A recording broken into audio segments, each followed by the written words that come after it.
نحمدہ ونصلی ونسلم علی رسولہ الکریم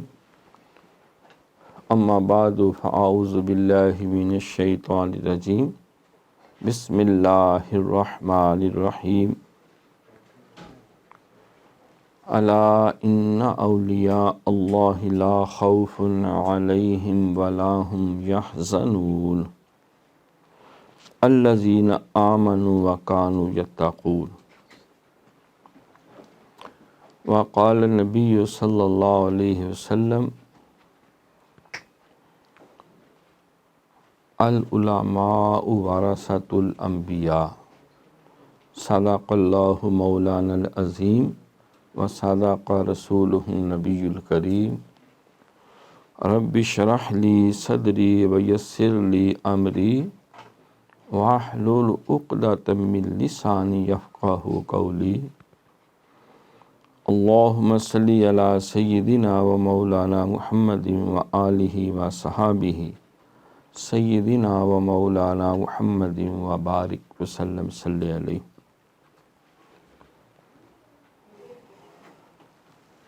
دماغوں سے آؤ دلوں کی طرف، بڑھاؤ قدم منزلوں کی طرف، فقیروں کی صحبت بڑی چیز ہے، کبھی آؤ ان محفلوں کی طرف۔ حمد و صلوات کے بعد میرے انتہائی قابل صد احترام، قابل قدر، معزز و محترم حاضرین کرام و سامعین اعظام و ناظرین کرام، یہ ہفتہ وار مجلس دین و دانش درس مکتوبات امام ربانی حضرت مجدد الافسانی الشیخ احمد فاروقی سرہندی حنفی نقشبندی ماتریدی رحمۃ اللہ تعالی علیہ، جلد اول مکتوب شریف نمبر 33۔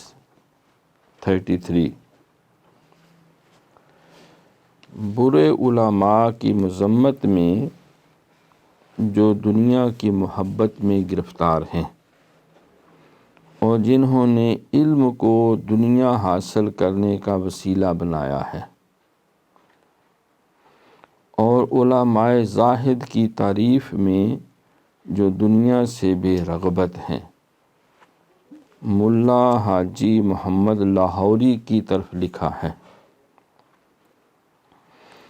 آپ فرماتے ہیں کہ علماء کے لیے دنیا کی محبت اور رغبت ان کے جمال کے چہرہ کا بدنما داغ ہے۔ مخلوقات کو اگرچہ ان سے بہت فائدے حاصل ہوتے ہیں، مگر ان کا علم ان کے لیے اپنے حق میں نافع نہیں ہے۔ تقویت فاجر فاسق سے بھی ہو جاتی ہے، اگرچہ شریعت کی تکذیب اور مذہب کی تقویت ان پر مترتب ہے، مگر کبھی ایسا بھی ہوتا ہے کہ یہ تائید و تقویت فاسق و فاجر سے بھی ہو جاتی ہے، جیسا کہ سید الانبیاء صلی اللہ علیہ وسلم نے فاجر آدمی کی تائید کی نسبت خبر دی اور فرمایا ہے کہ ان اللہ لا یؤید ھذا الدین بالرجل الفاجر، بے شک اللہ تعالیٰ اس دین کی فاسق اور فاجر انسان سے بھی مدد کرے گا۔ یہ علماء پالس پتھر کی طرح ہیں کہ تانبا لوہا جو اس کے ساتھ لگ جائے سونا ہو جاتا ہے، اور وہ اپنی ذات میں پتھر کا پتھر ہی رہتا ہے۔ ایسے ہی وہ آگ جو پتھر اور بانس میں پوشیدہ ہے، جہان کو اس آگ سے کئی طرح کے فائدے حاصل ہیں،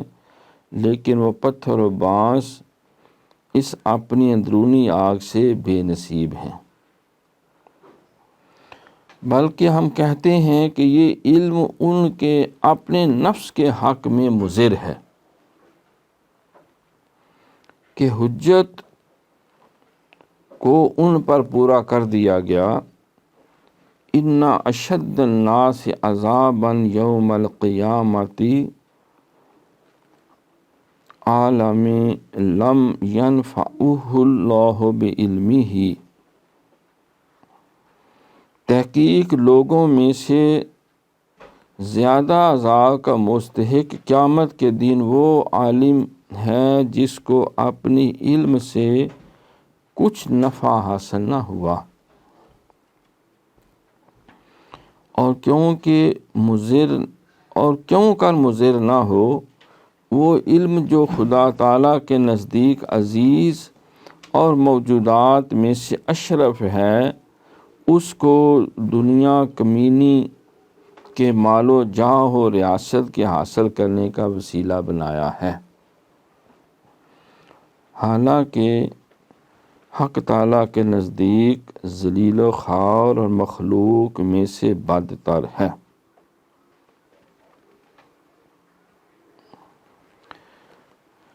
یہ ابتدائی 3 پیرے جو امام ربانی حضرت مجدد الافسانی رحمۃ اللہ تعالیٰ علیہ،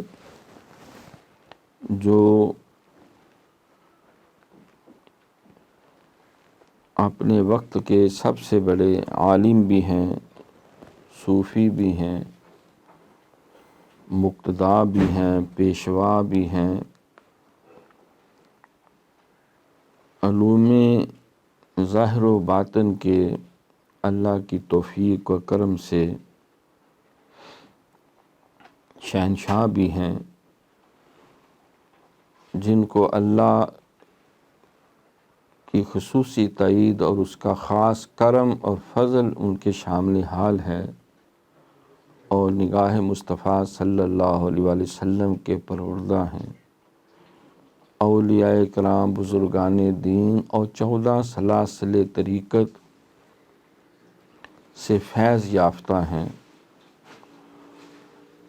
اہل اسلام، اہل ایمان کے دلوں کی دھڑکن ہیں، وہ ہند میں سرمایہ ملت کا نگہبان، اللہ نے بر وقت کیا جس کو خبردار، گردن نہ جھکی جس کی جہانگیر کے آگے، جس کے نفس سے گرم سے ہے گرمی حرار، حاضر ہوا میں شیخ مجدد کی لحظ پر،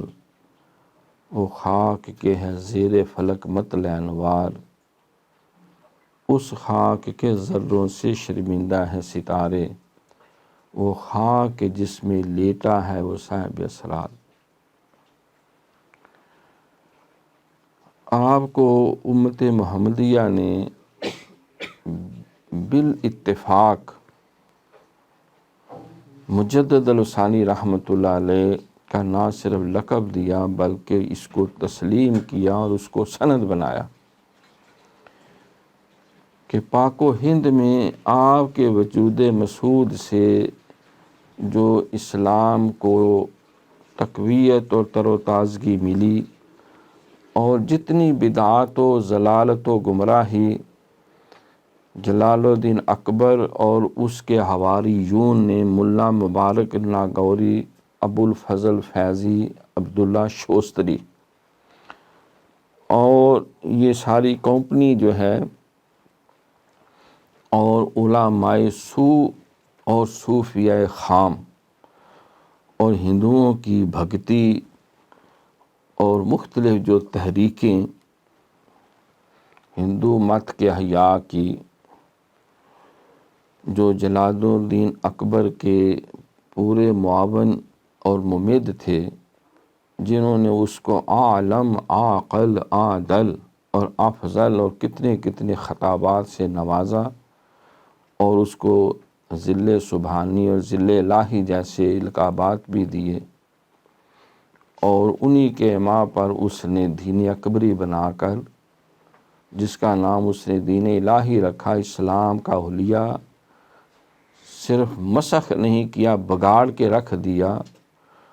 اور ہندو، سکھ، مسلم، عیسائی آپس میں سب بھائی بھائی، رام اور رحیم کے فرق کو مٹا دیا، قرآن اور قرآن کے امتیاز کو معدوم کر دیا، کعبہ اور کاشی کے امتیاز سے اس نے پردے اٹھا دیے اور ہندو اور مسلم کو موحد ہونے کے سرٹیفکیٹ دے کر اور کئی قسم کے مجوسیانہ نظریات و عقائد کو ترویج دی۔ 52 سال بلا شرکت غیر یہ پورے بر صغیر پر یہ حکومت کرنے والا مطلق العنان ترین حکمران، اس کے منہ میں لگام دینا اور اس کے ناک میں نکیل ڈالنا اور تخت سے گھسیٹ کر اس کو اپنے انجام تک پہنچانا اور دین محمدی صاحب صلاۃ و تسلیمات کو غالب کرنا اور پورے ہندوستان کی کایا پلٹ دینا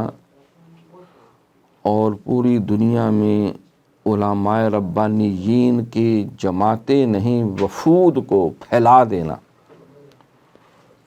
اور پوری دنیا اسلامی اور دنیا انسانیت میں قرآن اور عشق مصطفیٰ صلی اللہ علیہ وسلم اور اسلام کے بنیادی عقائد اور اقامت دین، کلمہ طیبہ، نماز، روزہ، حج، زکوٰۃ، جہاد، بالقلم، بالعلم، بالفعل، بالمال، بالنفس اور بالشیطان اور بالسیف کا عملی طور پر مظاہرہ کرتے ہوئے 1000 سال تک دین محمدی پہ پہرا دینے کا اعزاز اور سعادت حاصل کرنا، یہ یقیناً اللہ کے کرم کے بغیر ممکن نہیں۔ اور اتنا ہمہ جہت انقلاب اس انداز میں لانا کہ ایک بھی انسان کا سر نہ پھٹا، بندے پھٹر بھی نہ ہوئے، قتل و غارت بھی نہ ہوئی، خانہ جنگی بھی نہ ہوئی، انتشار کا وہ ماحول بھی پیدا نہ ہوا اور پگڑیاں اچھالے بغیر، بندوں کو مروائے بغیر انقلاب لے آنا، یہ یقیناً اللہ کا خاص کرم اور نگاہ مصطفیٰ صلی اللہ علیہ وسلم کا وہ خصوصی فیضان ہے جو اللہ کریم نے آپ کے وجود مخصوص سے ظاہر کی۔ لہٰذا آپ کی ہر تحریر جو ہے اس تناظر میں پڑھی جائے کہ یہ بات کسی عام انسان کی نہیں، جس طرح کو دنیا دار ایرا غیرہ نتھو خیرہ شیدہ میدہ گاما ماجا ساجا سرے راہ گزرتے ہوئے کوئی بات کہہ دیتا ہے یا بعض جوش خطابت میں بڑا اونچا سا نعرہ مار یا مروا دیتے ہیں اور بڑی بڑی سکینیں اور اسی طرح کے تشہیر کے لبادے اوڑھ کر اپنے فقر اور علم کے ڈنکے بجواتے ہیں، لیکن جب قریب سے ان کا عمل اور کردار دیکھا جاتا ہے تو انسان بہت شرمندہ اور شرمسار ہو جاتا ہے۔ تو وہ بات نہیں ہے۔ اللہ رب العالمین نے آپ کو وہ رتبہ اور مقام عطا کیا کہ وہ حضرت ڈاکٹر علامہ محمد اقبال، جن کو ہم شاعر مشرق، ترجمان حقیقت اور نباز قوم، فالسوف مشرق اور نقاد مغرب اور قرآن و سنت کی فکر کے ترجمان، انہوں نے خود اپنے لیے یہ بات کہی کہ اگر میرا کوئی شعر یا کلام قرآن و سنت کے خلاف ہو یا ہٹ کر ہو تو مجھے قیامت کے دن سرکار کے قدم بوسی نصیب نہ ہو۔ کہتا ہوں وہی بات، سمجھتا ہوں جسے حق، نے آبلہ مسجد ہوں نے تہذیب کا فرزند، فطرت نے مجھے بخشے ہیں جوہر ملاقوتی، خاک ہوں مگر خاک سے رکھتا نہیں پیوند، چپ رہ نہ سکا حضرت یزدہ میں بھی اقبال، وہ کرتا کوئی بندہ گستاخ کا منہ بند، اپنے بھی خفا مجھ سے بیگانے بھی ناخوش، میں زہر حلاحل کو کبھی کہہ نہ سکا قند۔ اس درجے کا انسان جو ہے وہ مجدد پاک کی بارگاہ میں دست بستہ کھڑا ہو کے عرض کر رہا ہے، لا اقبال پھر وہی بادہ جام ہے ساقی، کہ ہاتھ آ جائے مجھے میرا مقام ہے ساقی، 300 سال سے ہیں ہند کے میخانے بند، اب مناسب ہے کہ تیرا فیض تیرا فیض تیرا فیض عام ہو ساقی، میری رات کی تاریکی کو مہتاب سے محروم نہ رکھ، کہ تیرے پیمانے میں ہے وہ میں تمام ہے ساقی، شراب کہن پھر پلا ساقیا، وہی جام گردش میں لا ساقیا، مجھے عشق کے پر لگا کر اڑا، میری خاک جگنو بنا کر اڑا، نکل کر خانقاہوں سے ادا کا رسم شبیری، نظام خان کا ہی ہے غم و اندوہ دل گیری۔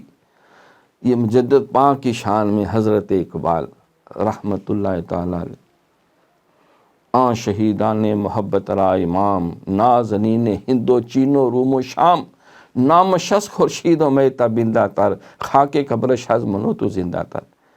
یک نگاہ خواجہ بدر و حنین، فقر سلطان وار سے جذب حسین۔ تو اللہ رب العالمین کے کرم اور فضل کی نوید بن کر امام ربانی مجدد الثانی رحمۃ اللہ علیہ، تو آپ کے ان مکتوبات شریف اور ان کلمات آپ فرماتے ہیں، جب میں مکتوبات شریف لکھتا ہوں اللہ کے کرم سے اللہ کے فرشتے میری محافظت کرتے ہیں، میری حفاظت پہ مامور ہوتے ہیں۔ جس طرح سرکار پہ جب قرآن نازل ہوتا تھا تو اللہ کے فرشتے سرکار کے ساتھ جبریل امین اور ہر طرح آپ کی محافظت تھی، اسی لیے سرکار نے فرمایا کہ العلماء ورثۃ الانبیاء، میری امت کے علماء کو معمولی نہ سمجھنا، وہ نبیوں کی میراث کے جانشین ہے، وارث ہے۔ تو امام ربانی حضرت مجدد الثانی رحمۃ اللہ تعالی علیہ، آپ نے اس مکتوب شریف کی ابتدا میں جو ملا حاجی محمد لاہوری کی طرف لکھا، آپ نے علماء سو جو ہیں ان کے ناپسندیدہ عمل جو ہے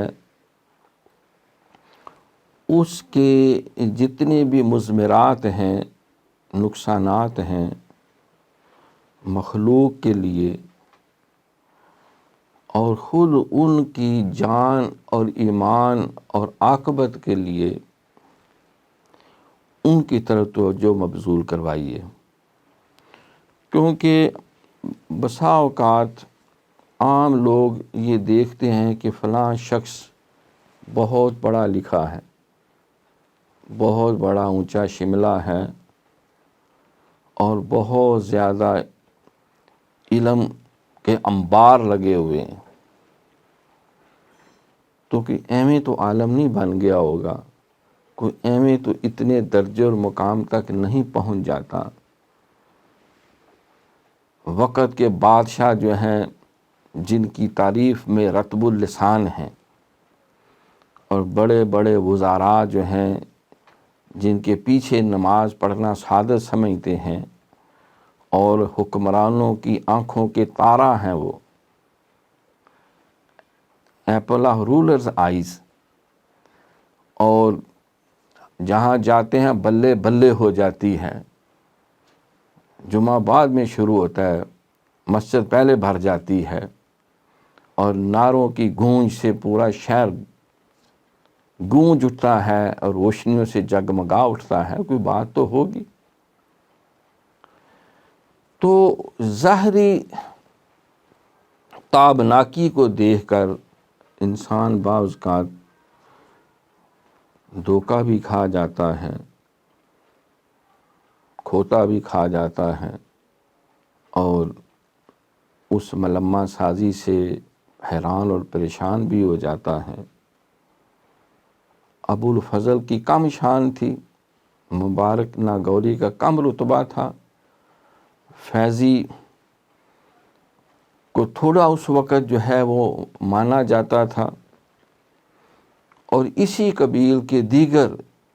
کئی بڑے بڑے صاحب علم جو ہیں وہ ہر دور میں ان کے جانشین رہے ہیں۔ جعفر از بنگال و صادق از دکن، ننگے آدم ننگے دی ننگے وطن۔ آج بھی معاشرے میں جگہ جگہ فرعون بھی ہیں، نمرود بھی ہیں، آگ ہے اولاد ابراہیم ہے، نمرود ہے۔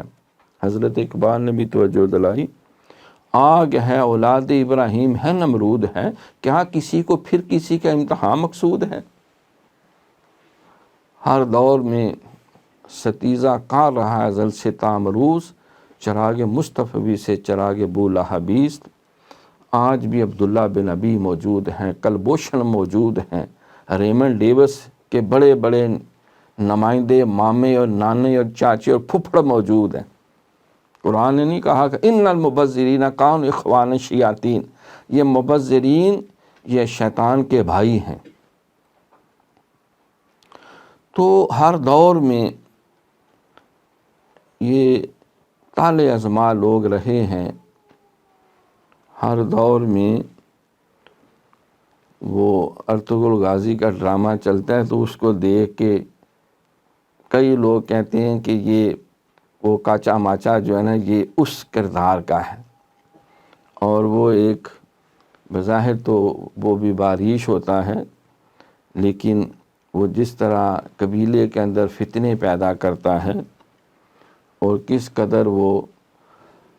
نقصان دیتا ہے دین کو، اور نصرانیوں صلیبیوں کے ساتھ مل کر، کہ اس کا کردار بھی ایک ولن کی بنیادی علامت کے طور پر جو ہے وہ پیش کیا گیا ہے۔ تو سلیمان شاہ کا بظاہر وہ منہ بولا بھائی بھی ہوتا ہے، نام آ رہا ہے سامنے، تو وہ لوگ جو ہیں اس کردار کے لوگ ہر دور ہر معاشرے میں رہے۔ تو امام ربانی حضرت مجدد الثانی رحمۃ اللہ علیہ فرما رہے ہیں کہ اسی طرح دین کے نام پر بھی بہت سارے لوگ، دیکھو قرآن مقدس میں اللہ کریم نے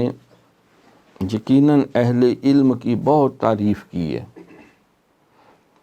قُلْ هَلْ يَسْتَوِي الَّذِينَ يَعْلَمُونَ وَالَّذِينَ لَا يَعْلَمُونَ إِنَّمَا يَخْشَى اللَّهَ مِنْ عِبَادِهِ الْعُلَمَاء۔ سرکار کی بے شمار حدیث ہیں، علماء امتی کا انبیاء بنی اسرائیل۔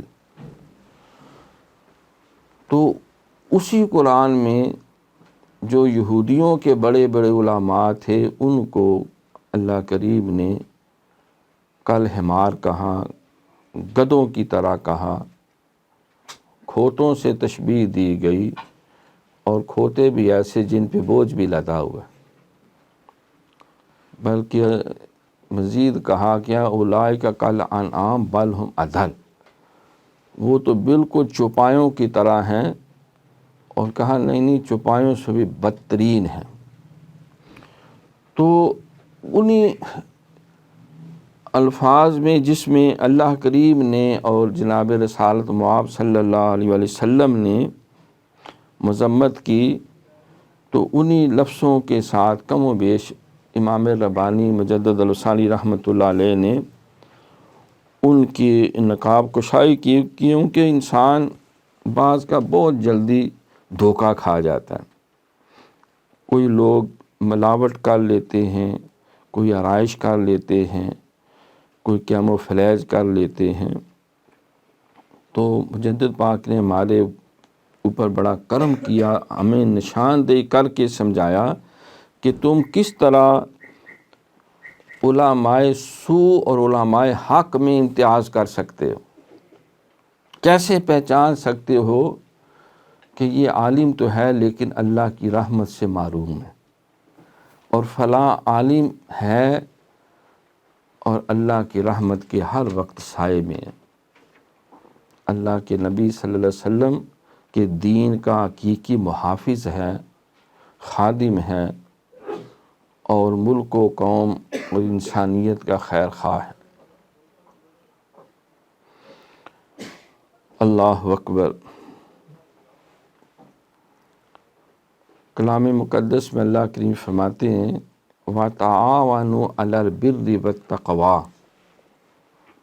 تم ایک دوسرے تعاون کیا کرو، ایک دوسرے کی معاونت کیا کرو نیکی اور تقوی کے کاموں میں۔ وَلَا تَعَاوَنُوا عَلَى الْإِثْمِ وَالْعُدْوَانِ، لیکن گناہ اور زیادتی کے کاموں میں تعاون نہ کیا کرو۔ تو بڑی آسانی سے جائزہ لیا جا سکتا ہے کہ ظالموں کے ساتھ کندھے سے کندھا جوڑ کے کون کھڑا ہے اور حق کے ساتھ کون کھڑا ہے۔ امام ربانی مجدد الثانی رحمۃ اللہ علیہ نے اپنے عمل سے یہ بات ثابت کی کہ علماء نہ حزب اقتدار میں ہوتے ہیں اور نہ حزب اختلاف میں ہوتے ہیں، ان کا یہ منصب نہیں ہے، وہ صرف حزب احتساب میں ہوتے ہیں، وہ دین کے رکھوالے ہوتے ہیں۔ وہ کمی حزب اختلاف میں ہو اس کی بھی نشاندہی کرتے ہیں، وہ حزب اقتدار میں ہو 100 آگے سے تکلیفیں آنے کا اندیشہ ہو، وہ فریضہ حق ادا کرتے ہیں۔ آئینے جواں مردہ حق گوئیو بے باکی، اللہ کے شیروں کو آتی نہیں روبائی۔ پانی پانی کر گئی مجھ کو کلندر کی یہ بات، تو جھکا جب غیر کے آگے نہ تن تیرا نہ من۔ تو ان کا دیکھو ایک وقت آیا کہ مجدد پاک کے سامنے پلیٹ میں رکھ کے شہنشاہیت اور بادشاہت اقتدار پیش کیا گیا، آپ نے فرمایا نہ یہ میرا منصب نہیں ہے، کام تم کرو، شریعت محمدی کے محافظ بن کے ہم تمہاری ہر قدم پہ رہنمائی کریں۔ جہانگیر نے جب تائب ہو کر راہ حق کا راستہ اختیار کیا تو آپ نے جو اس کو سفارشات پیش کیں ان کو جامعیت کے ساتھ 13 شکوں میں پیش کیا جاتا ہے۔ ان 13 میں آپ حیران ہوں گے پڑھ کے کہ ایک بھی نہیں کہ میرا لوٹا ہوا مال واپس کرو، میرا جلایا ہوا جو سارا کتب خانہ ہے وہ سارا خرید کے واپس جمع کراؤ، میرے گھر کی مرمت کرو، میرے بچوں کے لیے اتنا وظیفہ مقرر کرو، اتنی زمینیں مجھے الاٹ کر دو اور مجھے فلاں سٹیٹس پہ بٹھا دو، اور خبردار کسی کو جرت نہ ہو جو میرے فتوے کی طرف میلی آنکھ سے دیکھ سکے یا انگلی اٹھا سکے، مجھے ایک سٹیٹس دے دیا جائے۔ ہم تاریخ میں بڑے بڑے معاہدے دیکھے ہیں بڑے بڑے دانشوروں کے اور بڑے بڑے اسٹیٹس مین کے، انہوں نے جب سفارشات رکھی، جب ان کو موقع ملا ایسا، انہوں نے سب سے پہلے کہا ہمیں بخش دو، ہمارے یہ ساتھیوں کو بخش دو، ہمارے لیے روزینے اور وظیفے مقرر کر دو، ہر سال ہر مہینے فلاں فلاں موقع پہ اتنا ہمیں مال اور سہولت ملنا چاہیے، جہاں سے مرضی لا کے دو، اور پھر ہمارے لیے جو ہے فلاں فلاں مراعات ہونی چاہیے۔ ٹھیک ہے دین بھی نافذ ہونا چاہیے، کوئی حرج نہیں، وہ بھی ٹھیک ہے چلتا رہے، لیکن پہلے ہمارا حقہ پانی گرم رکھا جائے، ہمارے سٹیٹس کو اکنالج کر لیا جائے۔ مجدد پاک نے کوئی کہا کہ جتنے بھی جلال الدین اکبر نے آج تک احکامات دین محمدی کے خلاف کیے فوراً کل عدم کرو، جتنی مسجدوں کو گرا کے مندر بنایا اس جگہ دوبارہ مسجد تعمیر کرو، جہاں جہاں شاعر اسلام کے اوپر پابندیاں لگائی ہیں کہ گائے ذبح نہیں کی جا سکتی، قرآن کی تعلیم کو معدوم کیا ہے، عربی کی اہمیت کو کم کیا ہے، اور بڑے بڑے کلیدی عہدوں پہ جو صرف اسلام بھی دو معاون ہیں جو جرگہ مبدان اسلام ہیں، جو علماء حق کا مقام ہے، ان کو دیا جائے، غیر مسلموں کو ان عہدے سے علیحدہ کر دیا جائے۔ اور دربار کے اندر علماء ربانیین کو جو ہے ان کی رہنمائی میں سارے معاملات چلائے جائیں۔ اور میں یہ مشورہ دیتا ہوں کہ علماء ربانیین کی ایک جماعت جو ہے وہ ہر قدم پہ آپ کے ساتھ ہو، آپ کی رہنمائی کریں،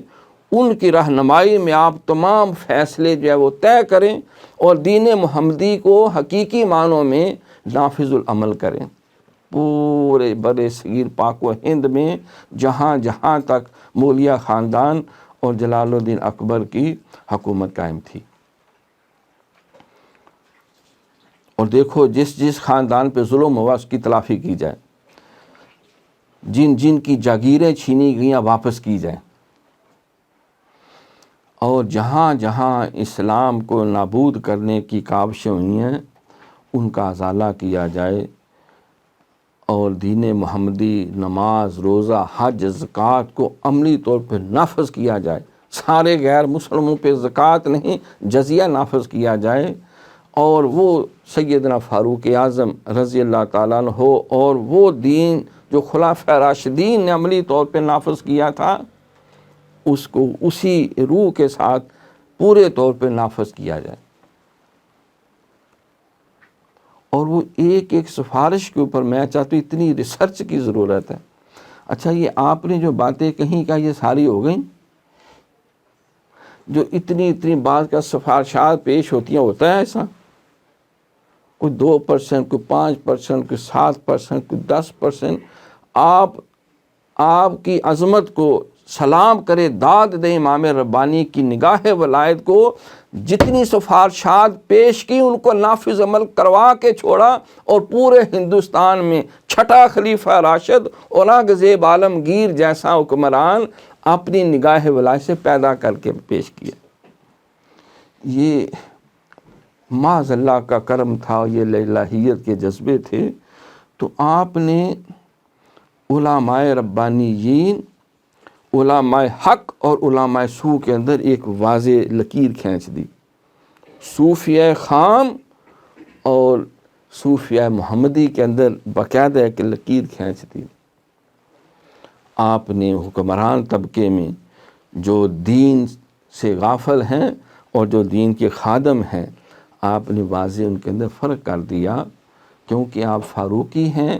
فاروقی تھے۔ سیدنا فاروق اعظم رضی اللہ تعالیٰ عنہ آپ کی رگوں میں، آپ فرماتے تھے میری رگیں فاروقی پھٹکتی ہے اور میری رگیں فاروقی جوش میں آتی ہے۔ میں برداشت نہیں کر پاتا کہ میں دنیا میں کھڑا ہوں اور دین محمدی کو یہ چور و چکے جو ہیں وہ اٹھا کے لے جائیں اور کینچیوں سے کتر کے پھینک دیں، یا میں رہوں گا یا پھر یہ شیطان رہیں گے۔ میرے ہوتے ہوئے ایسا ممکن نہیں۔ یہ وہ بات تھی جو سیدنا صدیق اکبر رضی اللہ تعالیٰ عنہ نے، کیونکہ آپ کی نسبت بھی صدیقی ہے، کہا تھا کہ میں دنیا میں موجود ہوں اور زکوٰۃ کا نظام معدوم ہو جائے، میں موجود ہوں اور یہ جتنے بھی دندناتے پھر رہے ہیں دین کے ٹھگ و چور، اور جنہوں نے حضور کی ختم نبوت پہ ڈاکے ڈالے ہیں، یہ زمین پہ کھڑے رہیں، یہ کیسے ہو سکتا ہے؟ یا یہ رہیں گے یا میں رہوں گا، اور مجھے آسمان کے پرندے بھی اچک کے لے جائیں اور میرے گوشت کو نوچ نوچ کے کھا جائیں، اس وقت تک بھی میں اکیلا لڑتا رہوں گا، تم سارے معاذوں پہ ایٹ اے ٹائم جو ہے وہ موجود ہو جو۔ آپ نے ہر محاذ پہ فوجیں بھیج دیں، اور دیکھو اللہ کا کرم سارے کامیاب بھی ہو گئے۔ مجدد پاک نے چومکھی لڑائی لڑی اور ہر میدان میں کامیاب بھی ہو گئے۔ تو یہ وہ نگاہ صدیقی تھی، یہ وہ سیدنا فاروق اعظم رضی اللہ عنہ کی نسبت تھی۔ اور بھی بڑے علماء تھے جن کی تعریف کرتے ہوئے حکمرانوں کی زبانیں تھکتی نہیں تھی، اور مجدد صاحب کو اس وقت کیا لقب دیا گیا؟ یہ ٹھگ ہے، یہ دین فروش ہے، یہ لوگوں کو گمراہ کر رہا ہے، یہ اپنی حکمرانی کے راستے سیدھے کر رہا ہے۔ اور اس نے ایک اپنے مریدوں اور خلفاء کی جال سازوں کی ایک جماعت بنا رکھی ہے جو حکومت کا تختہ الٹنے میں لگے ہوئے ہیں، اور ہم اس کو چھوڑیں گے نہیں جہاں جائے گا۔ یہ کون کہہ رہا؟ وقت کے حکمران کہہ رہے ہیں، عالم نہیں کہہ رہے۔ آج ساری دنیا اسی مجدد پاک کی عظمتوں کو سلام پیش کرتی ہے۔ حکمران کی ہمیشہ آنکھ میں کھٹکتے ہیں جو حق کے علم بردار ہوتے ہیں، اور انہیں اس بات کی کوئی پرواہ نہیں ہوتی۔ جو حق کہنے والے ہوتے ہیں، مصائب لاکھ بڑھ جائیں عزائم کم نہیں ہوں گے، یہ وہ سر ہیں جو کٹ جائیں گے خم نہیں ہوں گے۔ تو اللہ کے دین کے لیے سرکار کو بھی پتھر بھی پڑے، لوگوں نے برا بلا بھی کہا، سرکار کو بھی یہ سارے القابات دیے گئے جتنے میں نے چند ایک کا ذکر کیا، بلکہ اس سے بھی آگے بڑھ کے جو کچھ سرکار کو کہا گیا، ہماری تو زبان پہ ان الفاظ کو ہم لا نہیں سکتے، تو کیا سرکار کے لیے وہ ساری باتیں جو اس وقت کے فرعونوں نمرودوں نے کہیں تو ٹھیک تھی؟ وہ سب بکواس تھا، وہ سب جھوٹ تھا، وہ شیطانی چیلے تھے اور شیطانی جو ہے وہ راستے پہ چلنے والے تھے، سب کو تائب ہونا پڑا، سب کو قدموں میں بیٹھنا پڑا۔ وہ جتنے بڑے بڑے اس وقت ابو جہل اور ابو لہب بنے ہوئے تھے، ان کی سارا خاندان اور نسلیں جو ہیں وہ سرکار کے غلام بن کے دین کے خادم بنے۔ تو اسی جلال الدین اکبر کا بچہ جو ہے بعد میں یہ جہانگیر اور اس کے بعد شاہ جہان اور اورنگزیب عالمگیر، وہ سارے دین کے رکھوالے بن کے اٹھے۔ تو یہ آپ کے وہ فیضان تھے۔ تو امام ربانی مجدد الثانی رحمۃ اللہ علیہ آپ فرماتے ہیں کہ وہ علماء جو دنیا کی محبت میں غرق ہو کر وہ دین محمدی صلی اللہ علیہ وسلم کے علوم کو، تعلیمات کو محض دنیا کی کو اکٹھا کرنے کے لیے وہ لگے ہوئے ہیں، یقیناً علم بھی ہے، لوگوں کو علم مل بھی رہا ہے، لیکن وہ ایسا ہی ہے جیسے پارس ایک پتھر ہے۔ ایک پتھر ہے، اگر اس کو لوہے کے ساتھ رگڑ دیں تو وہ سونا بن جاتا ہے،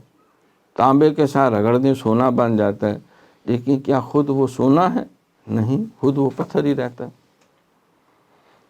اب پتھروں کے اندر آگ ہوتی ہے، ان کو دو پتھروں کو رگڑیں تو آگ نکلتی ہے، الاؤ روشن ہوتے ہیں، ہر طرف نور پھیل جاتا ہے، لیکن پتھر جو ہے وہ، اور اسی طرح بانس جو ہے، ان کے اندر آگ آ رہا تھا لیکن خود وہ معروم ہے اس آگ سے۔ تو آپ فرماتے ہیں کہ یہ فاسق و فاجر جو ہیں،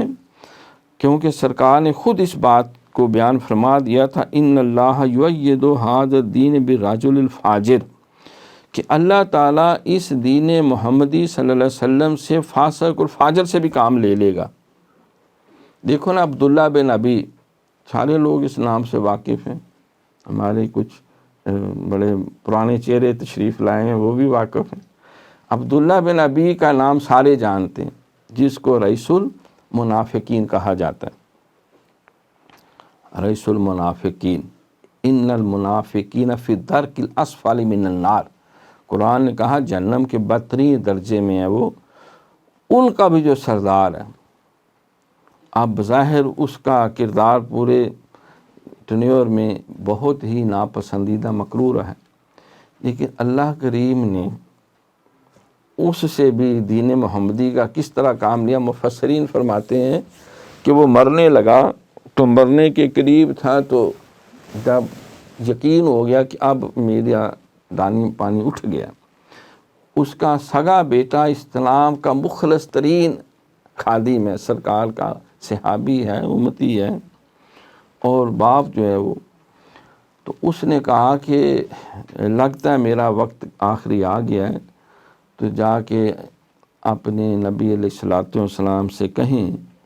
کہ مجھے اپنے کچھ تبرکات عطا فرمائیں، اپنی قمیض مبارک بھی مجھے دیں، میرا جنازہ بھی پڑھیں اور مجھے قبر میں بھی اتاریں،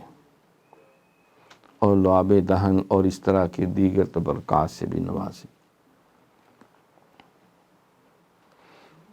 موت نظر آ جائے پھر تو وہ توبہ کا سٹیٹس وہ نہیں رہتا، یہ تو آپ اس بات سے آگاہ ہیں۔ بہرحال حضور علیہ الصلوۃ والسلام نے کیا یہ سارے کام کیے سارے؟ قمیض بھی بھیج دی، کرتا بھی پہنا دیا کفن کی جگہ، عام کرتا نہیں، سرکار دو جہاں صلی اللہ علیہ وسلم کا کرتا مبارک۔ جنازہ عام سے آبی نہیں، رسالت مآب نے پڑھایا، قبر میں بھی اتارا۔ جو اس نے ڈیمانڈ کی تھی سرکار نے ساری پوری کر دی۔ اس کو کہتے ہیں رحمت للعالمین۔ ہمارے تو باپ سے کبھی زندگی میں غلطی ہو جائے اس کو بخشنے کے لیے تیار کوئی بیوی بیچاری خطا کر بیٹھے تو اس کو ساری عمر تانے مینے مارتے، کوئی شوہر غلطی کر میں بیوی جان نہیں چھوڑتی، اولاد سے خطا ہو جائے ماں باپ اس کو رونتے پھرتے ہیں، کوئی بھائی خطا کر بیٹھے تو اس کو ساری زندگی، چاہے وہ بعد میں خواجہ جنید بغدادی کیوں نہ بن جائے، لیکن رگڑتے رہتے ہیں وہ باتیں، اب بڑے اب فلانا تمکانا۔ کہاں کی درویشی، کہاں کا فقر، کہاں کا اسلام، کہاں کا دین۔ اللہ اکبر۔ کون سنے اقبال تیری انجمن بدل گئی، نئے زمانے میں تم ہم کو پرانی باتیں سنا رہے ہو۔ اللہ اکبر۔ تو سرکار کا کردار تو پرانا نہیں ہو سکتا۔ یہ ساری مستند احادیث ہیں، کوئی ضعیف روایت نہیں، کسی نے اس کے اوپر انگلی نہیں رکھی، کیونکہ گواہ بہت سارے ہیں، راویان بہت سارے ہیں، روایتیں بہت اینگل سے ہیں، بلکہ اس کے اوپر پوری قرآن کی آیتیں بھی اب شان نزول میں بیان کرنی پڑیں گی۔ ان کی بنائی ہوئی مسجد کی مذمت بھی قرآن میں ہے، اور سرکار کے وہ جنازہ پڑھانے کا بھی ذکر قرآن میں۔ اے محبوب تم اگر مور دین 60 ٹائمز بھی یہ کرو یا ایسا کرو تو میں نے نہیں چھوڑنا اسے۔ ایک جنازہ نہیں، غالباً 60 یا 70 دفعہ کا، اب ایگزیکٹ لفظ نہیں یاد آ رہے، اگر آپ اس کا جنازہ پڑھیں تو میں نے نہیں چھوڑنا۔ لیکن یہ کام ہو چکا ہوا تھا اس وقت تک، ٹھیک ہے نا۔ اب عبداللہ بن ابی اس کے رئیس المنافقین ہونے میں بھی کسی نے شک نہیں کیا آج تک، تو مرتے وقت تو ایسی چیزوں کی ڈیمانڈ کر گیا جو اس کی ڈیمانڈ پوری کی گئی، اور اس پہ پھر مفسرین نے پورا تبصرہ کیا، محدثین نے لکھا، اور جو ہم تفسیر جو ہے مفتی مظہر اللہ مجددی صاحب کے مظہر القرآن، وہ ان آیات کی شرح میں لکھتے ہیں کہ تقریباً 2.25 سے 2,500 لوگ تھے جو اس کے کسی نہ کسی حوالے سے متاثرین تھے، افیکٹی تھے، کیونکہ جو شیطانی لیڈر ہوتے ہیں ان کے بھی پیروکار مل جاتے ہیں انہیں، بڑے امام الانبیاء بھی موجود ہوں تو پھر بھی مل جاتے ہیں۔ یہ نہیں کہ دیکھ کر آپ کہیں جو دیکھو جی آنے لوگ دے پیچھے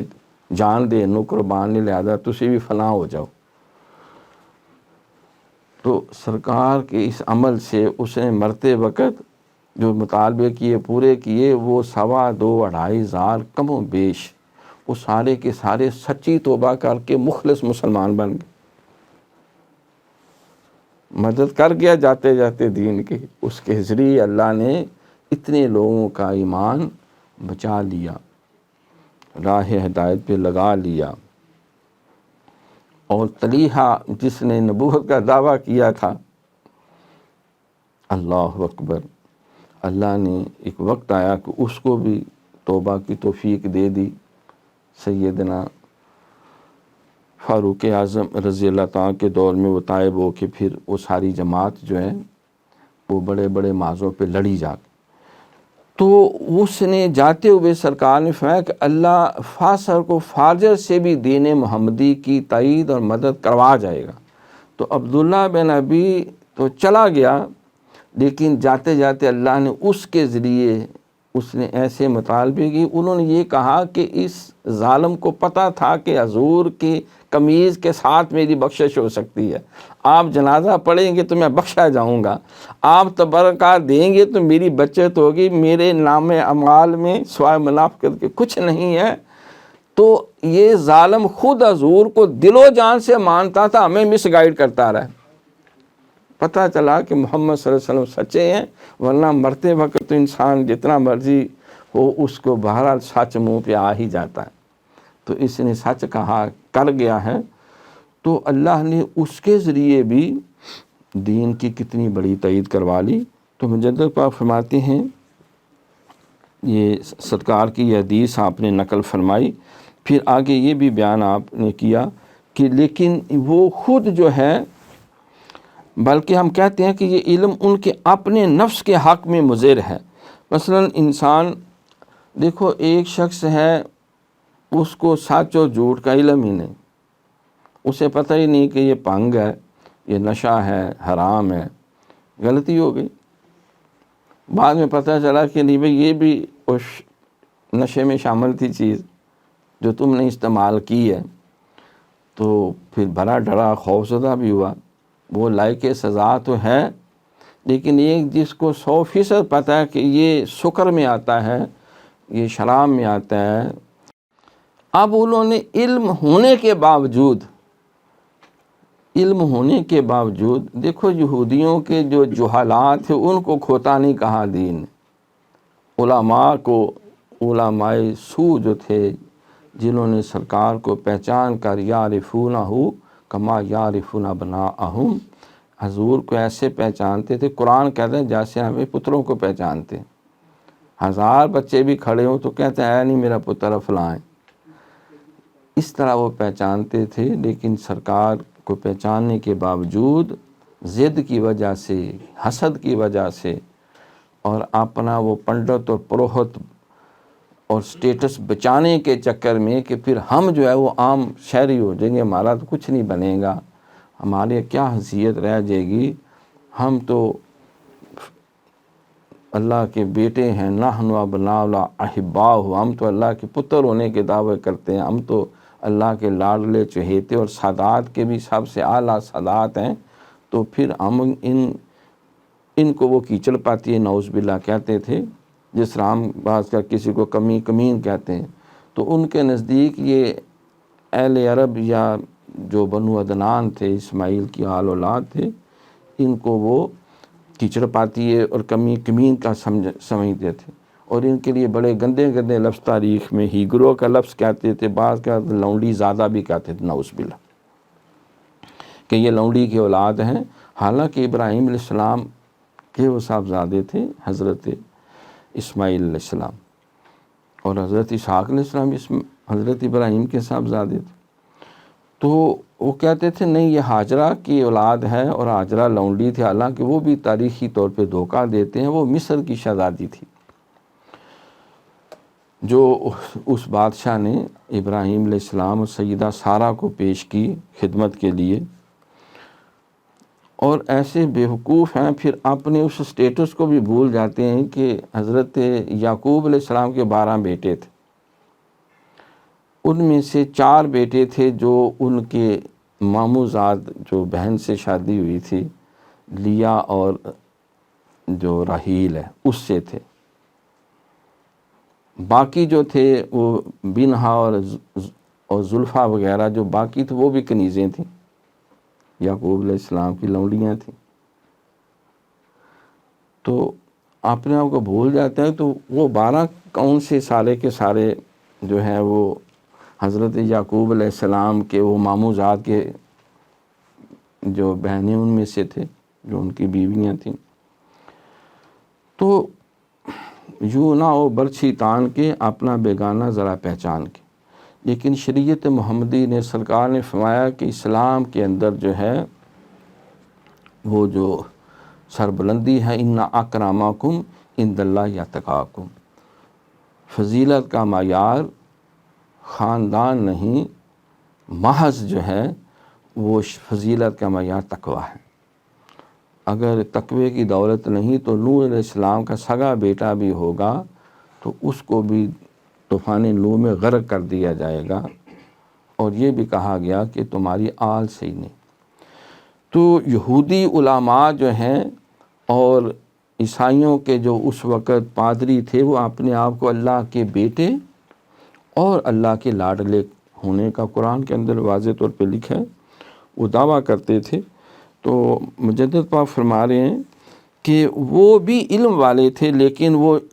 وہ شر البریہ تھے، مخلوق میں سب سے غلیظ ترین تھے، وہ خیر البریہ نہیں تھے سارا علم ہونے کے باوجود۔ اسی طرح وہ علماء جو دین کا علم ہونے کے باوجود حق کو وہ سمجھتے ہیں، پہچانتے ہیں، اور ایسا پہچانتے ہیں جس طرح اپنے پتروں کو پہچانتے ہیں، لیکن پھر بھی وہ کاسا لیس بن کے پھرتے رہتے حکمرانوں کے، دنیا داروں کے،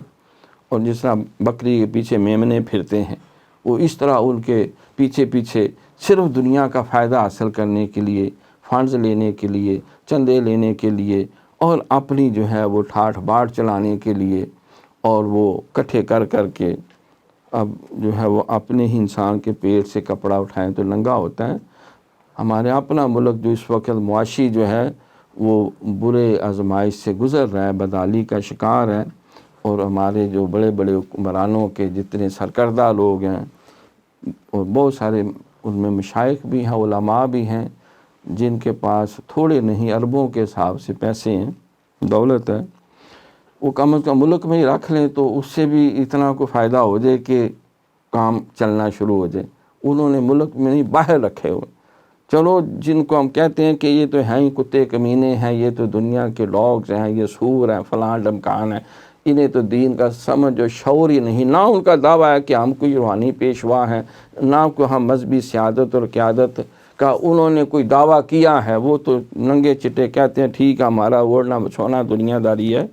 اور وہ بیرون ملک دولت اور پیسہ جو مرضی کریں لے جائیں،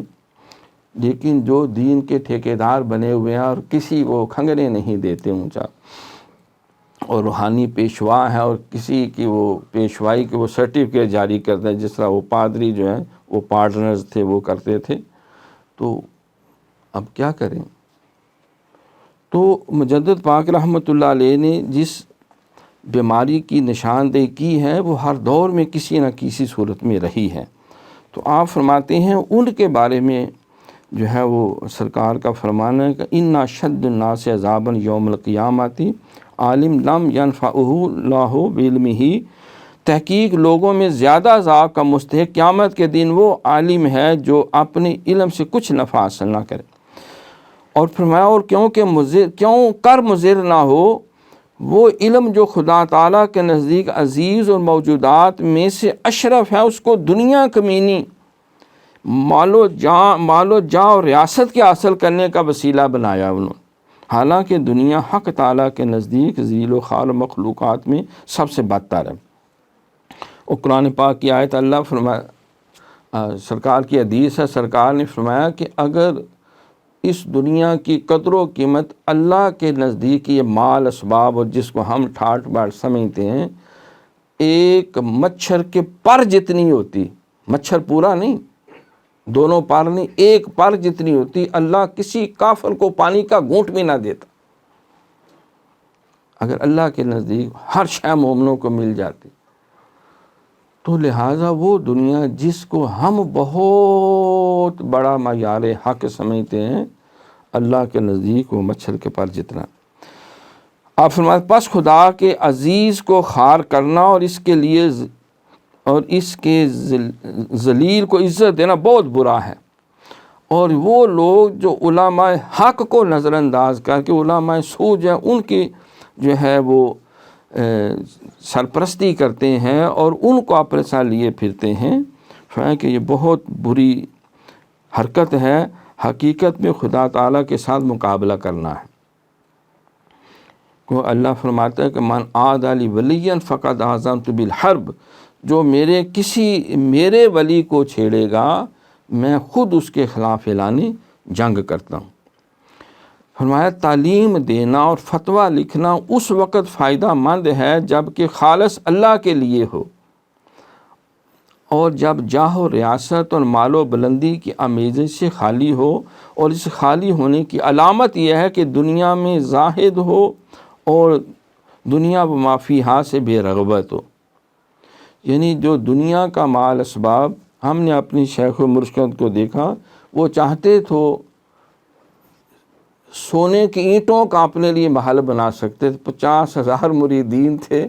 اور اس قدر سارے شہر میں علاقے میں بات تھی کہ مجدد صاحب ایک اپیل کرتے ہیں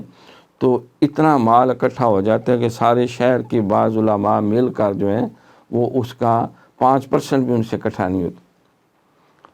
اور ساری زندگی کم و بیش آدھے آتے کے مکان بھی نہیں تھا، سمجھے کہ 1.5 مرلے کے مکان میں یا 1.25 مرلے کے مکان میں کے ساتھ اسباب میسر، مساجد بڑی بنائی، مدارس بڑے بنائے، اللہ کے دین کو پورے ملک میں بلکہ پوری دنیا میں پھیلانے کے لیے تن من دھن سب کچھ قربان کیا، صحت قربان کی، نیندیں قربان کی، دین متین کی خدمت کے لیے، مریدین کی خدمت کے لیے۔ لیکن دنیاوی مال و اسباب اور بڑے بڑے آپ کو بھی دنیا میں ظاہری عہدے پیش ہوتے تھے۔ آپ نے ایک موقع پہ فرمایا کہ ایک بہت بڑی مذہبی سیاسی جماعت کا مجھے سیکنڈ لاسٹ عہدہ پیش کیا گیا، لیکن میں نے اس کو قبول نہیں کیا۔ اور شہر کے اندر بھی جتنے بھی سرکاری بڑے بڑے جو عہدیدار کمشنر وغیرہ آتے تھے، ان کی خواہش ہوتی تھی کہ مجدد صاحب کوئی اسٹیٹس لیں